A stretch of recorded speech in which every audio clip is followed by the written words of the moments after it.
ማንቸስተር ዩናይትድ ሲጠበቅ የነበረውን የማቲያስ ኩኛን ዝውውር ይፋ አድርጓል። ተጫዋቹም የልጅነት ህልሙ የነበረው ቀዩን መለያ የመልበስ ህልሙን እውን በማድረጉም ደስተኛ መሆኑን ገልጿል። ትሬንት አሌክሳንደር-አርኖልድን በተመሳሳይ በማድሪድ በይፋ ዝውውሩ ተገልጿል። ሁጎ ኤኪቲኬን በተመለከተ ቼልሲ ተጫዋቹን ለማግኘት በክለቡ የተቀመጠውን የውል ማፍረሻ ሙሉ በሙሉ መክፈል አለበት፣ ካልሆነ አንለቀውም ሲል ክለቡ አረጋግጧል። ኦሌክዛንደር ዚንቼንኮ ወደ ኤሲ ሚላን ሊያመራ ይችላል። ሚላን ተጫዋቹን የማዘዋወር አማራጮችን እያጤነ ነው ተብሏል። ኒኮ ዊሊያምስ ወደ ባየር ሚዩኒክ በቅርቡ እውን ሊሆን የሚችል ዝውውር። አርሰናል ከቪክቶር ዮኬሬሽ ዝውውር ጋር በተያያዘ የእውነት ወደ ድርድር ለመቅረብ እየተዘጋጀ ነው። ዴይሊ ሜይል በዘገባው አስፍሯል። ሮያል ቤቲስ የአንቶኒን የውሰት ውል ለተጨማሪ 1 ዓመት ለማራዘም ከማንቸስተር ዩናይትድ ጋር ድርድር ላይ ስለመሆኑ ተሰምቷል። እነዚህንና ሌሎች አጫጭር መረጃዎችንም ይዤ አብሬያችሁ እቆያለሁ።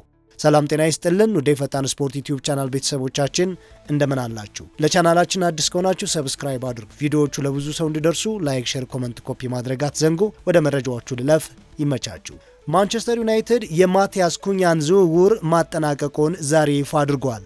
62.5 ሚሊዮን ፓውንድ ለተጫዋቹ ዝውውር ቀይ ሰይጣናቱ ለወልቭስ የከፈሉት ነው። ህልሜ እውን ሆኗል ብሏል። ማንቸስተር ዩናይትድ ከወልቭስ ጋር መስማማቱን ያሳወቀው ከ10 ቀን በፊት ቢሆንም በይፋ ተጫዋቹ የሱ ንብረትነቱን ያወጀው ግን ዛሬ ነው። ከወልቭስ ጋር ውሉን ያራዘመው ጥር ላይ ነበር። ያኔ አርሰናሎች ይፈልጉት ነበር።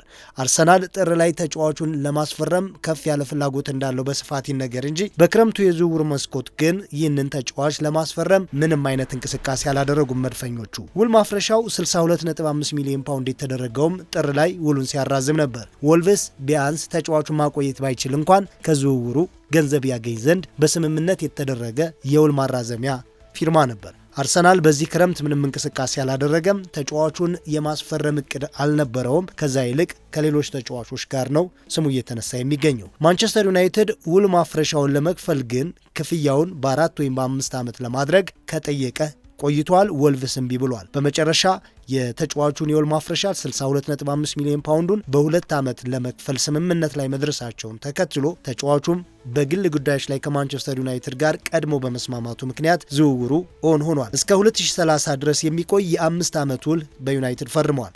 ማንቸስተር ዩናይትድ ከፈለገ ተጨማሪ 1 ዓመት ውሉን የማራዘም አማራጭም ቀርቧል። ገና በልጅነቴ ብራዚል ሳለሁ የፕሪሚየር ሊግ ጨዋታዎችን በቲቪ የማየው በሴት አያቴ ቤት ነበር። ዩናይትድ ከፕሪሚየር ሊጉ ክለቦች ምርጫ ሆኖ አድጌያለሁ። ሳድግ ይህን መለያ መልበስ ህልሜ ነበር። ዛሬ ይህ ስሜት እውን ሆኖ በማየቴ በቃላት የምገልጸው ደስታ አይደለም ሲል ተናግሯል። ስሜቱ ትክክል ይመስላል። ምክንያቱም የአውሮፓ ቻምፒዮንስ ሊግ ቡድኖችን እምቢ ብሎ ምንም የአውሮፓ የውድድር መድረክ ላይ የሌለውን ማንቸስተር ዩናይትድን የመምረጡ ሚስጥር ምንም አይደለም። አሁን እንዳለው በልጅነቱ የነበረው ይህንን መለያ የመልበስ ህልም ብቻ ነው። በተጠናቀቀው ዓመት በሁሉም ውድድሮች 17 ጎሎችንና 6 ጎል የሆኑ የመጨረሻ ኳሶችን አመቻችቶ አቅርቧል። የቀድሞው የአትሌቲኮ ማድሪድና የኤርቢ ላይፕዚግ ተጫዋች ለብራዚል ብሔራዊ ቡድንም 15 ጨዋታዎችን ሲያደርግ የመጀመሪያ ጎሉን በምንጊዜም ተቀናቃኛቸው በአርጀንቲና መረብ ላይ አሳርፏል። ትሬንት አሌክሳንደር-አርኖልድን በተመሳሳይ የማድሪድ ዝውውሩ ዛሬ ይፋ ሆኗል። ተጫዋቹን ለዓለም ክለቦች ዋንጫ መጠቀም ይችሉ ዘንድ 1 ወር አስቀድመው ለሊቨርፑልም የ1 ወሩን ክፍያ ፈጽመው የወሰዱት ማድሪዶች እነሆ ዛሬ በይፋ ከደጋፊዎቻቸው ጋር አስተዋውቀውታል። እሱም የማድሪድ ተጫዋች መሆኑ ከተረጋገጠ በኋላ የመጀመሪያ ኢንተርቪው ሰጥቷል። በማድሪድ 12 ቁጥር መለያን ይለብሳል። ሊቨርፑልን የምለቀው የማመራው ወደ ማድሪድ ከሆነ ብቻ ነው። ይሄ እውነት ሁሌም አብሮኝ ይኖር ነበር፣ የሆነውም ያ ነው ሲል ማረጋገጫ ሰጥቷል። ህልሜ እውን የሆነበት ዝውውር ነው ብሏል። ብዙ ተጫዋቾች ወደ አዲስ ክለብ ሲመጡ የሚሉት ነገር የልጅነት ህልሜ የሆነውን ክለብ አገኘው ነው። ትሬንት አሌክሳንደር-አርኖልድ ብዙ ምርጥ ተጫዋቾች በተሰበሰቡበት ክለብ ውስጥ የነዚህ ምርጥ ተጫዋቾች ጓደኛ በመሆኔ ከነሱ ጎን የመጫወት እድል በማግኘቴ ደስተኛ ነኝ ሲል ሐሳቡን አጋርቷል። በዚህ ክለብ ውጤት ማምጣት፣ ዋንጫዎችን ማሸነፍ፣ ታሪክ መስራት የቀጣይ እግር ኳስ ዘመኔ እቅድ ነው ሲል አስተያየቱን ሰጥቷል። ሁጎ ኤኪቲኬን የሚፈልግ የትኛውም ክለብ የውል ማፍረሻውን ሳይቀንስ ሳይጨምር ሙሉ በሙሉ መክፈል አለበት ሲል ክለቡ ፍራንክፈርት አስታውቋል። ቼልሲና ሌሎች የፕሪሚየር ሊግ ክለቦች ከዚህ ወጣት ፈረንሳዊ አጥቂ ጋር ስማቸው ተያይዞ ሲነሳ መሰንበቱን እናስታውሳለን። የፍራንክፈርት ስፖርቲንግ ዳይሬክተር ማርከስ ክሮሽ የምንፈልገው ዋጋ ካልቀረበ ባንሸጠው ይሻለናል፣ ከኛ ጋር ዓመቱን ያሳልፋል ሲሉ ተናግረዋል። አይንትራክ ፍራንክፈርት 100 ሚሊዮን ዩሮ ወይም 85 ሚሊዮን ፓውንድ የውል ማፍረሻውን ሙሉ በሙሉ መቀበል ይፈልጋል ከተጫዋቹ ዝውውር። ቼልሲ፣ አርሰናል፣ ሊቨርፑል በፕሪሚየር ሊጉ ይህንን ተጫዋች የሚፈልጉ የተባሉ ክለቦች ናቸው። ቼልሲ 68 ሚሊዮን ፓውንድ አቅርቧል የሚሉ መረጃዎች ወጥተው ነበር። ፈረንሳዊ ወጣት አጥቂ በተጠናቀቀው ዓመት በሁሉም ውድድሮች 48 ጨዋታዎች ላይ ተሰልፎ 22 ጎሎችንና 12 ጎል የሆኑ የመጨረሻ ኳሶችን አቅርቧል። አጠቃላይ በ48 ጨዋታ 34 የጎል ተሳትፎ አለው። በተለይ ከኡመር ማርሙሽ መውጣት በኋላ በኤንትራክ ፍራንክፈርት የፊት መስመሩ ሚና ከፍ ብሎ ደግሞ ሰጠው ሚናም ጎሎችን እያስቆጠረ ጎል የሆኑ የመጨረሻ ኳሶችን እያቀረበ ጥሩ ሰከንድ ሃፍ ሲዝን አሳልፏል። ኤንትራክ ፍራንክፈርት ጥር ላይ ኦመር ማርሙሽን ለሲቲ ከሰጠ በኋላ የፊት መስመሩን ኃላፊነት በዋናነት የተረከበው ኡጎ ኢኪቲኬ ነው። የ22 ዓመቱ አጥቂ ባለፈው ዓመት ነበር ከፓሪስ ሰን ዠርመን በቋሚነት የፈረመው። ቀሪ የ4 ዓመት ውል ከጀርመኑ ክለብ ጋር አለው።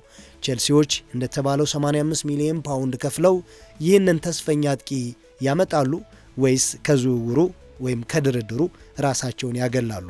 አብረን እንመለከታለን። ኤሲ ሚላን የአርሰናሉን ተከላካይ ኦሌክዛንደር ዚንቼንኮን ለማስፈረም ሁኔታዎችን እያጤነ ነው ሲል ስካይ ኢታሊያ አስነብቧል። አርሰናል ተጫዋቹን ለ3 የጣሊያን ክለቦች ፕሮፖዝ አድርጎ እንደነበር ሰሞኑን ሰምተናል።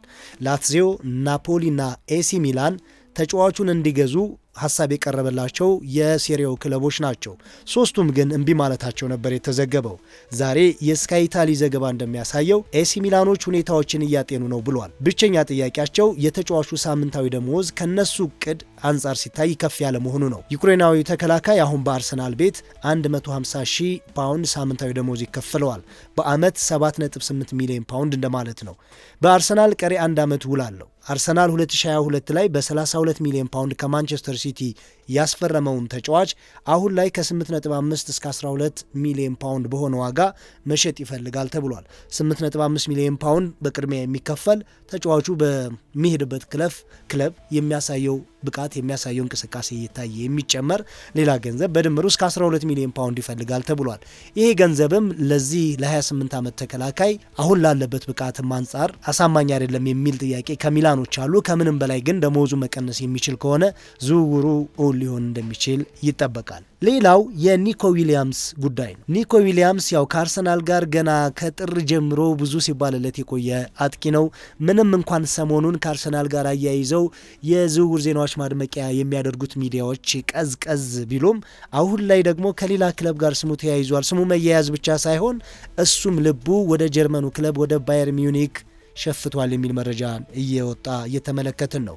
ከአርሰናል ጋር የረጅም ጊዜ ዝውውር አጀንዳ የነበረው ይህ ተጫዋች በባየር ሚዩኒክ ለሌሮይ ዛኔ ምትክ ይሆን ዘንድ ታስቧል። ሌሮይ ዛኔም በተመሳሳይ ወደ ፕሪሚየር ሊግ ይመለሳል ተብሎ ሲጠበቅ ከጋላታሳራይ ጋር ተስማምቶ ለጋላታሳራይ የ3 ዓመት ፊርማውን ለማኖር መፍቀዱ እናስታውሳለን። አሁን ባየር ሚዩኒኮች እዚህ ቦታ ላይ ለተፈጠረው ክፍተት መሙያ የሚሆነው ኒኮ ዊሊያምስ ነው ብለው በማመናቸው አሁን ከተጫዋቹ ጋር ድርድሮች እየተደረጉ እንደሆነ ታውቋል። አርሰናል፣ ቼልሲ፣ ባርሴሎና የኒኮ ዊሊያምስ ፈላጊዎች ነበሩ። ስካይ ጀርመኒ ዛሬ እንደዘገበው ከሆነ ወደ ባየርን የማቅናቱ ነገር ጠንካራ ይመስላል፣ እሱም ጠንካራ ፍላጎት እንዳለው ገልጿል የሚል መረጃን አጋርቷል። የባቫሪያኑ ስፖርቲንግ ዳይሬክተር ማክስ ኡበር እና የዳይሬክተር ኦፍ ስፖርት ክሪስቶፍ ፍሪውድ ይህንን ድርድር እየመሩ መሆናቸው ተነግሯል። ከዊሊያምስ ወኪሎች ጋር አዎንታዊ የሚባል ድርድር አድርገዋል። አዎንታዊ የሚባል መልስ አግኝተዋል ይላል የስካይ ጀርመኒ ዘገባ። አትሌቲክ ቢልባኦ ለዚህ ተጫዋች ዝውውር ከ51 እስከ 55 ሚሊዮን ፓውንድ ይፈልጋል። ውል ማፍረሻውም በዚህ ዋጋ ውስጥ ከ51 እስከ 55 ባለው የገንዘብ መጠን ውስጥ ነው ተብሏል። ይህን ያክል የውል ማፍረሻ ያው ቁርጥ ያለ ነው የሚቀመጠው፣ ግን ይሄ አድስ ኦን የተጨመረበት 51 ሚሊዮን ፓውንዱ ቅድሚያ የሚከፈል ከዛ 4 ሚሊዮን ፓውንድ የሚጨመር እስከ 55 የደረሰ የውል ማፍረሻ አለው የሚል መረጃ ነው። ተጫዋቹ 17 ሚሊዮን ፓውንድ በአመት እንዲከፈለው ይፈልጋል ተብሏል። ምናልባት አርሰናሎችን ከድርድር ያራቃቸው ጉዳይ ይህ ይመስላል። በጣም ከፍተኛ ገንዘብ ነው። 17 ሚሊዮን ፓውንድ በአመት እንዲከፈለው ይፈልጋል። ሌሮይ ዛኔ በተመሳሳይ ይህንን ጥያቄ ነበር ያቀረበው። አርሰናሎች ያልፈለጉበት ምክንያት በዚህ ተጫዋቹ በአመት እንዲከፈለው ባቀረበው የገንዘብ መጠን ነው። በባየርንም ውሉ ያልተራዘመበት ምክንያት ይህ ነው ተብሎ ይታመናል እና አሁን ደግሞ ኒኮ ዊሊያምስ ይህንን ዝውውሩን ለማድረግ ከጀርመኑ ክለብ 17 ሚሊዮን ፓውንድ በአመት እንዲከፈለው ይፈልጋል። እሱ እንዲከፈለው የፈለገው ወርሃዊ የአመታዊ ደሞዝ አለ። ከዛ ክለቡ የሚፈልገው የውል ማፍረሻ መጠን አለ። ሁለቱን ገንዘቦች ተደራድረው ማስቀነስ ከቻሉ ወይም እነሱ መክፈል ከደፈሩ ኒኮ ዊሊያምስ ወደ ባየር ሚዩኒክ የማምራት ፍላጎት አለ የሚል መረጃን በስፋት ተመልክተናል። ዋና የመረጃው ምንጭ ደግሞ ስካይ ጀርመኒ ነው። ቪክቶር ዮኬሬሽን ወደ ተመለከተው ሌላ የዝውውር መረጃ እናምራ። አርሰናል በቪክቶር ዮኬሬሽ ዝውውር ጉዳይ ሰሞኑን ቦታ ለቋል፣ ዋና ትኩረቱን ቤንጃሚን ሼሽኮ ላይ አድርጓል በሚል ከተጫዋቹ ዝውውር ጋር ማንቸስተር ዩናይትድ እና ዩቬንቱስ ነበሩ በስፋት ሲነሱ የነበሩት። አሁን ደግሞ ኤቦላ የተባለው የፖርቹጋል ጋዜጣ እንዳስነበበው አርሰናሎች የእውነት ፕሮፖዛል ለማቅረብ እየተዘጋጁ ናቸው ብሏል። ትላንት የክለቡ ፕሬዚዳንት ቫራንዳስ አንድም ጥያቄ አልቀረበልንም ማለታቸው እናስታውሳለን። ተጫዋቹንም በ59 ሚሊዮን ፓውንድ ወይም ደግሞ ውሉ ላይ በሰፈረው የውል ማፍረሻ አንሸጥም ብለው በክለቡ ውስጥ በተጫዋቹ ወኪል ተጫዋቹና በአጠቃላይ በክለቡ መካከል አለመረጋጋትን ፈጥረዋል። ትክክለኛ ፕሮፖዛል ለማቅረብ አርሰናሎች እየተዘጋጁ ናቸው። ኤቦላን ጠቅሶ ጎል.ኮም ነው ያስነበበው። ክለቡ የጀንትልመን አግሪመንቱን ባለማክበሩና ተጫዋቹ እንዲወጣ ባለመፍቀዱ ቪክቶር ዮኬሬሽ ቅሬታ ተሰምቶታል ይላል መረጃው። ገና 3 ዓመት ውል አለው። በእርግጥ ጀንትልመን አግሪመንቱ 3 ዓመት ውሉን ወይም ይሄ የመጨረሻ 1 ዓመት ሲቀረው 6 ወር ሲቀረው ከፈለገው ክለብ ጋር መነጋገር የሚለው ሳይሆን ባለፈው ዓመት ውሉን ሲያራዝም የውል ማፍረሻውን የሚከፍል ክለብ ከመጣ እንለቀሃለን ብለውት ነበር እና ያ የጀንትልመን አግሪመንት ባለመፈጸሙ ክለቡ ለዛ ፈቃደኛ ባለመሆኑ ተከፍቷል የሚል መረጃን ተመልክተናል። ከውል ማፍረሻው 85 ሚሊዮን ፓውንድ ባነሰ ዋጋ ለመውጣት ሊፈቀድለት ይገባ ነበር ነው ጥያቄው። በዚህ መካከል በተጫዋቹ ወኪልና በክለቡ መካከል አለመግባባቶች አሉ። ቫራንዳስም ማስፈራራት፣ ስድብ እየደረሰብን ነው ብለዋል። ገና 3 ዓመት ቀሪ ውላለው። በእነዚህ በማስፈራራትና በስድብ ተረተን ወይም ተሸብረን ተጫዋቹን ያላቋማችን አንለቀውም የሚል አስተያየት ትላንት ሰጥተው ነበር። የመጨረሻው መረጃችን ሮያል ቤቲስ የአንቶኒን የውሰት ውል ለተጨማሪ 1 ዓመት ለማራዘም ከማንቸስተር ዩናይትድ ጋር እየተነጋገረ ስለመሆኑ ተሰምቷል። በጥር የዝውውር መስኮት በውሰት ወደ ስፔን ወስደውት በቤቲስ በጣም ግሩም ጊዜ አሳልፏል። በ26 ጨዋታዎች ላይ 14 የጎል ተሳትፎዎችን አድርጎ ዓመቱን አጠናቋል። በስነ ልቦናም ከፍ ብሎ ወደ አያክሱ አንቶኒ ተመልሶ በጣም ጥሩ ጊዜ አሳልፏል። አሁን ወደ ማንቸስተር ዩናይትድ ሊመለስ አይችልም የሚሉ መረጃዎች ናቸው ያሉት። ሌሎች ክለቦች ደግሞ ደሞዙን ለመድፈር ከፍተኛ የዝውውር ገንዘብም ለማውጣት ፍቃደኛ ባለመሆናቸው ምክንያት ማንቸስተር ዩናይትድ አሁንም በውሰት በዛው በቤቲስ እንዲቆይለት ይፈልጋል የሚል መረጃ ነው የወጣው። 2025-26ን በሪያል ቤቲስ ካሳለፈ በኋላ የውድድር ዓመቱ መጨረሻ ላይ ግን በ35 ሚሊዮን ፓውንድ የማስፈረም አማራጭም የውሰት ውሉ ውስጥ ተካቶበታል ተብሏል። ሪያል ቤቲሶች ለማንቸስተር ዩናይትድ ሊያቀርቡ የተዘጋጁት ፕሮፖዛል ላይ ብራዚላዊው 26 ጨዋታ አድርጓል። ቀደም ሲል እንዳነሳሁት 14 የጎል ተሳትፎዎችም አሉት። በቤቲስ በጣም ደስተኛ መሆኑን ገልጿል። ሪያል ቤቲሶችን በተጫዋቹ አገልግሎትና በብቃቱ ደስተኞች ስለመሆናቸው በተደጋጋሚ ተናግረዋል። ስለዚህ ማንቸስተር ዩናይትድ ከስፔኑ ክለብ የሚቀርብለትን የውሰት ውሉን የናራዝምና ዓመቱን በውሰት እንጠቀምበት የሚለውን ጥያቄ ይቀበላል አይቀበልም የሚለውን አብረን እናያለን። የዚህ ጥያቄ ምላሽ ባሉት ሌሎች የዝውውር አማራጮች ላይ የተመሰረተ እንደሚሆን ግልጽ ነው። ተጫዋቹን በቋሚነት የሚያስፈርም ክለብ ከመጣ የዩናይትድ ቀዳሚ ምርጫ ስለመሆኑ ምንም ጥያቄ የለም። ግን አሁንም ያለው ጥያቄ በውሰትና ጫውተው የሚል ከሆነ ግን በዛው በነበረበት ክለብ ምክንያቱም በስነ ልቦና በጣም የተሻለ ሆኗል። ቀጣይ እንኳን ተጫዋቹን ወደ ቡድኑ የማምጣት ፍላጎት እንኳን ቢኖር አሁን በምቾት በሚጫወትበት ክለብ እንዲቆይላቸው ይፈልጋል። ስለዚህ በቋሚነት የሚገዛ ክለብ ካልመጣ በውሰት የሚሰጡ ከሆነ በቤቲስ እንዲጫወት ነው ምርጫቸው። ይህ ለዩናይትድ ቅርብ የሆኑ መረጃዎች የዘገቡት ነው።